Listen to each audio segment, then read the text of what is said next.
ketinggiannya. Kalau ini terlalu rendah, nanti bukannya nanti cairannya yang masuk, malah nanti cairannya yang kesedot ke sini, ya.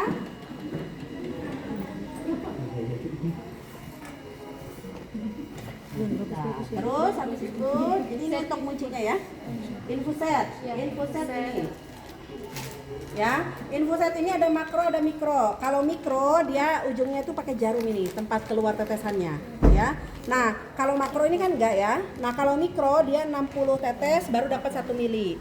Kalau mikro ya, kalau makro 20 tetes baru dapat 1 mili gitu ya. Kemudian kalau untuk transfusi, di sini ada saringannya, Nak. Di dalamnya ada saringannya. Kalau ini kan polos ya. Nah, kalau transfusi bisa ada saringannya. Gitu ya. Nah, infuset ini macam-macamnya. Terus apa lagi? Cairan sesuai program medis. Ini cairannya warnanya beda-beda. Ada yang oranye, ini isinya natrium klorida, NaCl. Ada yang merah, linger laktat. Ada yang hijau, biasanya dextrose.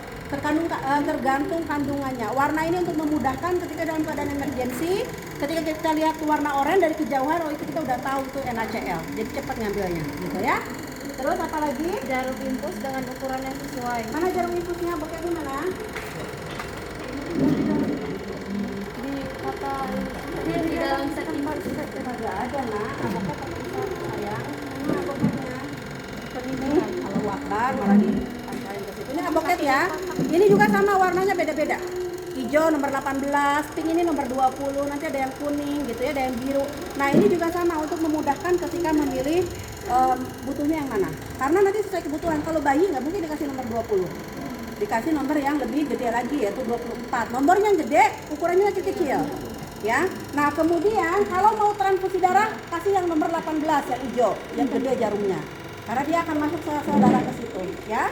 Nah, kemudian apalagi, nah ini aboket namanya, atau disebut dengan IV kateter, ya. Kemudian pengalas perlak ini, apalagi? Ada sama kamu. Torniket. Torniket itu ini. Pasang torniket jangan kebalik-balik, ya.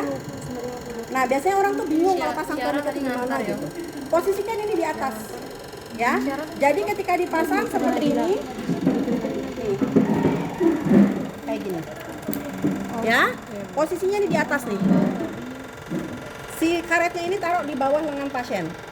Kemudian ditarik, baru kita sesuaikan dengan diameternya dari lengan pasien. Gitu ya. Terus apa lagi? Kapas alkohol. Kapas alkohol. Oke, bisa pakai kapas alkohol ini, bisa juga pakai alkohol swab. Terus plester ini. Kalau gini, Delvia. ya kalau plesternya pakai ini kita pakai Cantika mana? Kasa steril. Kasa steril udah. Betadine. Gini, Betadine gini grasea. ada sudah betadine. Sarung tangan. Sarung tangan. Oke, ya. Enggak ada ya? Enggak ada. Sini, mana? Ciara. Ngantar Bu. Tadi ini udah, torniket udah. Apalagi, Nak? Oh, udah semua. Oh, udah ya. Gunting apa semua. Nah, sekarang langkah-langkahnya. Coba bacain, Nak. Jelaskan prosedur yang akan dilakukan. Nah, kita pasang dulu sarung tangan, enggak? Ya. Jangan lupa pakai masker. Sebelum sarung tangan bisa cuci tangan, atau kalau masih bersih bisa pakai disinfektan. Ya, kemudian dalam paper bag.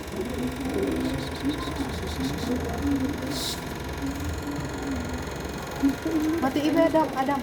Setelah itu Hubungkan saya. kita ngomong dulu, iya kan? Ya, komunikasi. Nah, kalau ujian itu kita dapat nilai 5 loh. Ngomong itu udah 5 poin. Jadi kalau misalnya kalian cakucuk-kucuk langsung ke pasien, nggak ada ngomong apa-apa, itu udah minus 5. Dari 100 misal skor awal, nggak ngomong komunikasi sama pasien, minus 5. Tinggal 95. Supaya apa? Supaya kalian terbiasa. Jadi kalau sama pasien tuh komunikasi. Ya? Nah, misalnya gini, siapa namanya? Mareta. Assalamualaikum warahmatullahi wabarakatuh, Ibu Mareta. Misalnya, perkenalkan saya perawat. Misalnya perawat siapa? Perawat Zahra, mau memasangkan infus pada Ibu Mareta. Keluarga sudah bersedia kan, Bu? Sudah tanda tangan inform konsen kan? Sudah. Nah, kemudian nanti agak sakit dikit ya, nggak apa-apa ya. Nah, kalau takut boleh nengok ke sana gitu ya. Oke? Nah, gitu. Siap-siap ya Bu. Dah. Bukalah jas Ibu nih. Jadi kan mana perawat mana pasiennya ya. Set dengan menusukkan ke bagian karet atau akses selang ke botol infus. Oke ya. Kita hubungkan.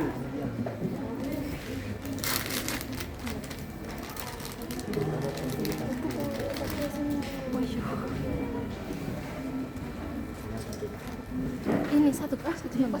Jangan lupa sebelum dihubungkan kita kunci dulu klemnya. Kalau ke atas ini untuk membuka, kalau ke bawah ini untuk mengunci. Ya. Nah, kita kunci dulu ke bawah sebelum dihubungkan seperti ini. Ya. Kemudian baru kita tusukkan.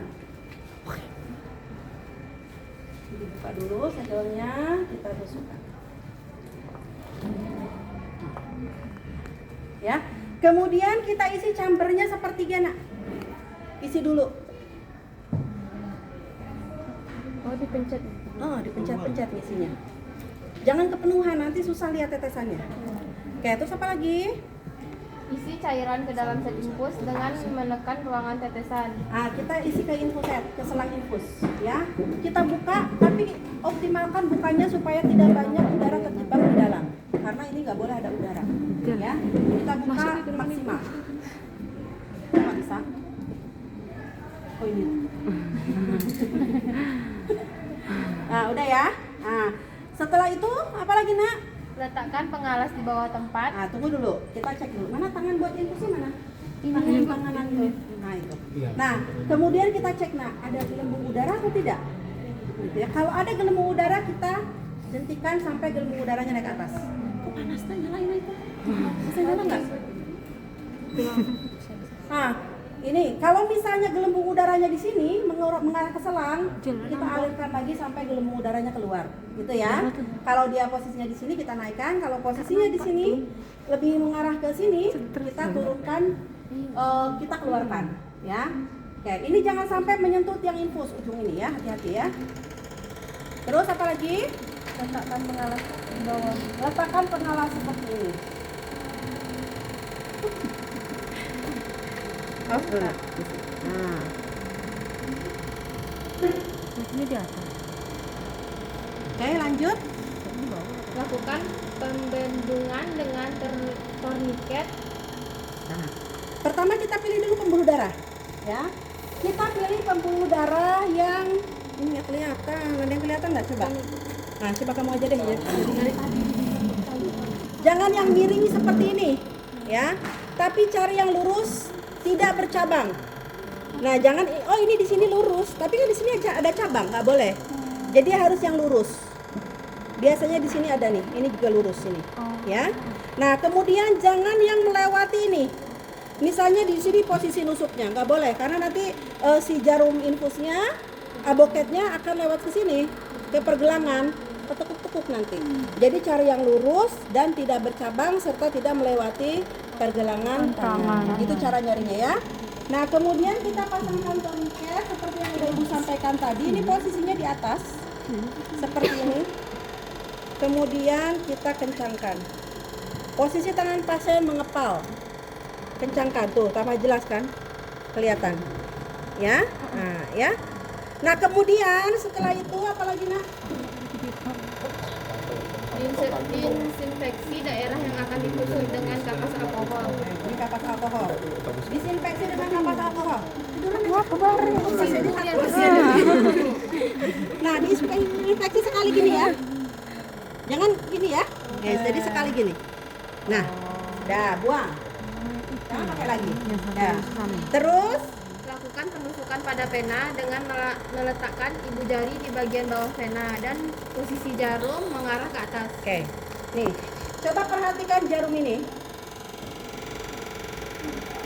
Ya.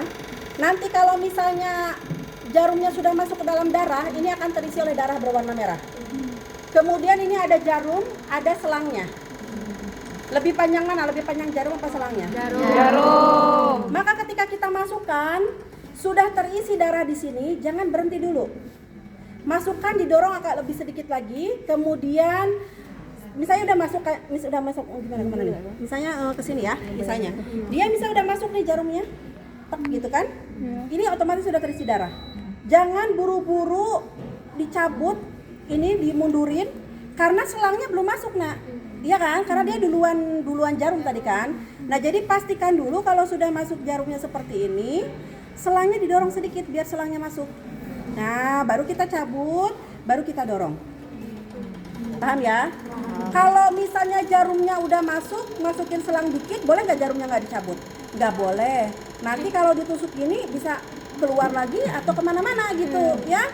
Jadi jarum itu untuk memandu, masuk ke dalam pembuluh darah, sudah masuk, anterin selang sedikit, ya, selang sedikit anterin, baru kita ambil, baru kita dorong selangnya. Paham? Kemudian ini posisinya kan kayak bambu runcing ya. Namanya bevel, ini yang miring ini namanya bevel, tuh posisinya harus di atas. Oke. Nah sekarang kita pasang ya. Ceritanya udah didisinfeksi. Sekarang kita pasang bungkusnya. Nah, kita pasang posisinya seperti ini. Oke, ditusukkan.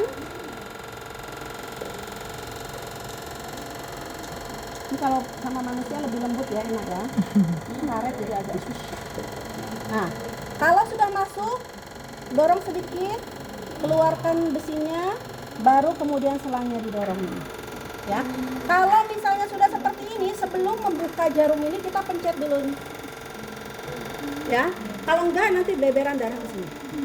Pencet kemudian ini dibuka. Ya. Nah, setelah itu apa lagi, Nak? Buka pengaturan tetesan dan atur kecepatan sesuai dengan dosis yang diberikan. Sambungkan dulu. Ya, sambungkan dulu. Ya, jangan lupa ini ujungnya juga jangan sampai kena kemana-mana. Kemudian disambungkan dengan slot infus. Sambungkan dulu. Seperti ini. Nah, kalau udah disambungkan baru lepas. Ya, kalau belum disambungkan tekan ini. Ntar pembuluh darahnya ngacir kemana-mana darahnya. Dah, kemudian apa lagi? Buka pengaturan tetesan dan atur kecepatan. Nah, sebelum kita pasang press bar, kita cek dulu apakah sudah masuk ke dalam pembuluh darah atau belum. Tandanya apa kalau dia udah masuk ke dalam pembuluh darah? Tandanya itu airnya bakal netes deres. Kalau ini selangnya kelihatan ya keluar ya. Ntar kamu kalau ujian cara ngetesnya ibu berhasil apa enggak tuh lewat sini. Ya. Nah, kalau misalnya dia nggak masuk ke dalam pembuluh darah, dia nggak bakal mau netes nih. Ya, tapi kalau dia masuk ke pembuluh darah langsung dia kencang. Ini kencang, oh berarti udah masuk ke pembuluh darah gitu ya. Nah, selanjutnya apa lagi? Lakukan fiksasi dengan kasa steril. Fiksasi pakai plester dulu. Ya. Seperti ini. Kita fiksasi dulu supaya nggak lari-lari nanti selangnya ini. Kita fiksasi seperti ini nih. Disilang.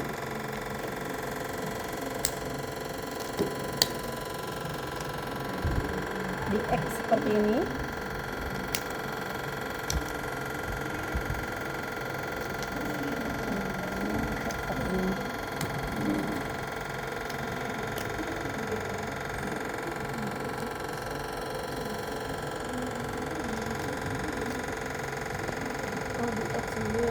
Di X dulu supaya nggak copot, tadi kan copot tuh, mundur ininya supaya nggak mundur ya. Jadi kita fiksasi seperti ini dulu. Oke, setelah itu baru kita pasang kasa steril.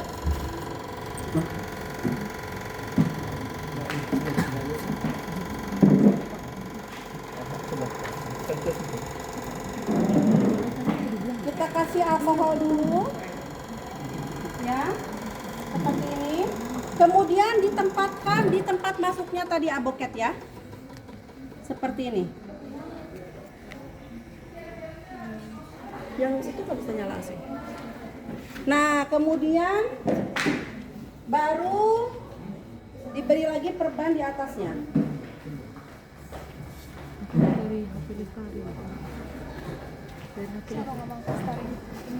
Oke. Harus ada betadine.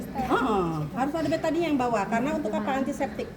Kalau itu masuk ke dalam pembuluh darah kan? Oh iya. Baru kemudian dipasangin plester lagi. Siapa dia yang pakai? Melestarikan budaya. Seperti ini ya. Iya. Dosennya mandiri. Nah, ya. Setelah itu yang kedua kita kaitkan di sini, ya. Kemudian pasang lagi plester. Mana? Plester, coba. Beri kamu.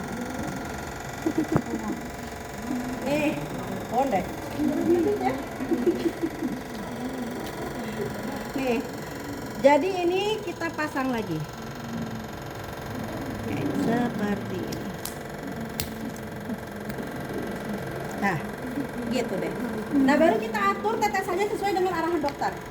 Misalnya 24 tetes per menit sambil kita lihat jam, sambil kita hitung tetesannya. 1, 2, gitu. Sama 1 menit. Betul-betul sampai 24. Nanti kalau udah terbiasa itu bakal tahu 24 atau seginilah kalau 24. Nah, seginilah 24 gitu ya. Nanti kalau udah ini bisa tahu 24 tetes per menit gimana, tetes patuh seperti apa gitu ya. Nah, udah. Kemudian jangan lupa dikasih tanggal dan jam pemberian. Udah. Ini pemasangan infus ya. Sekarang obat. Obat itu kan pada prinsip